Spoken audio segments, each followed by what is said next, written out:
Pensemos en por qué tenemos esta primera función en las constituciones, es decir, por qué tenemos que dividir al poder, ¿no?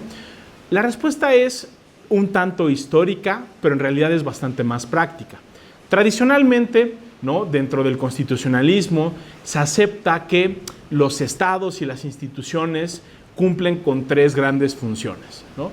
La primera función es precisamente definir estas normas y estas reglas del juego, ¿no? La segunda función que tenemos es la de aplicar o ejecutar estas reglas que ya nosotros mismos nos hemos dado. Y la tercera función es aquella que sirve para hacer cumplir las reglas, es decir, cuando hay algún tipo de controversia, ya sea entre los ciudadanos y el Estado o incluso entre los ciudadanos.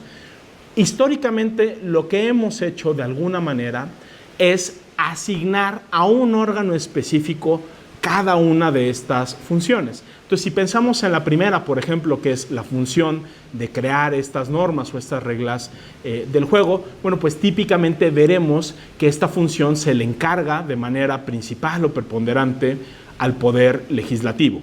En el caso de México, a nivel federal, pues obviamente el Poder Legislativo está depositado en la Cámara de los Diputados, que son 500, y en la Cámara de Senadores, que son 128. Y a nivel estatal también tenemos obviamente una representación y órganos que desempeñan esta función legislativa, que serían los congresos de las entidades federativas, los estados y la Ciudad de México. En términos de la segunda función, que es esta de ejecutar o aplicar las leyes, ahí el órgano que tenemos a nivel federal, ¿no?, la persona en la cual se deposita en principio esta función, es el presidente de la República. Y en los estados lo que tenemos, pues obviamente son los gobernadores. En términos de la tercera función, que es la de resolver los conflictos que se generen con motivo de estas reglas, ¿no?, el hacerlas cumplir para que sean efectivas, tenemos al Poder Judicial, que en el caso federal estaría encabezado por la Suprema Corte de Justicia y otros tribunales inferiores. Y en los estados lo que tendríamos principalmente son los tribunales superiores de justicia y otros jueces y otros magistrados, ¿no?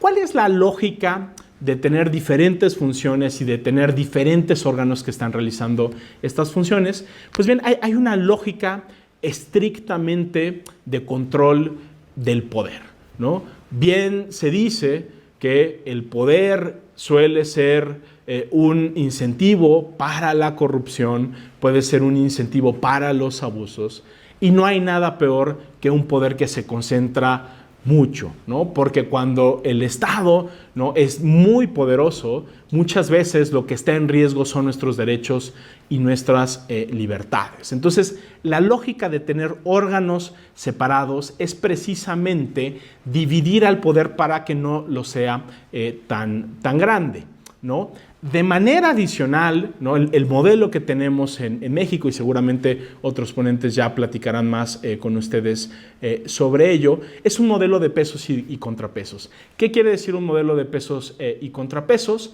Que cada uno de estos poderes tiene herramientas para responderle al otro. Entonces, si un día, pensemos por ejemplo, el Congreso quiere tomar una decisión que va más allá de sus facultades, que invade la esfera de competencias del Poder Ejecutivo, del Poder Judicial, pues bueno, tanto el Poder Ejecutivo como el Poder Judicial tienen manera de reaccionar frente a ese tipo de intentos, ¿no? Tenemos un modelo que lo que busca es contener al poder, ¿no? Y quizá un extraordinario o muy simple ejemplo de ello es, pensemos el proceso mediante el cual se crean las leyes. En principio se trata de una función legislativa. A nivel federal, por ejemplo, primero tendría que pasar por una de las cámaras, diputados, luego ir al Senado. Pero el presidente de la República tiene la posibilidad de rechazar esa ley si estima que hay algo que es incorrecto, y después el Poder Judicial también puede intervenir, ¿no?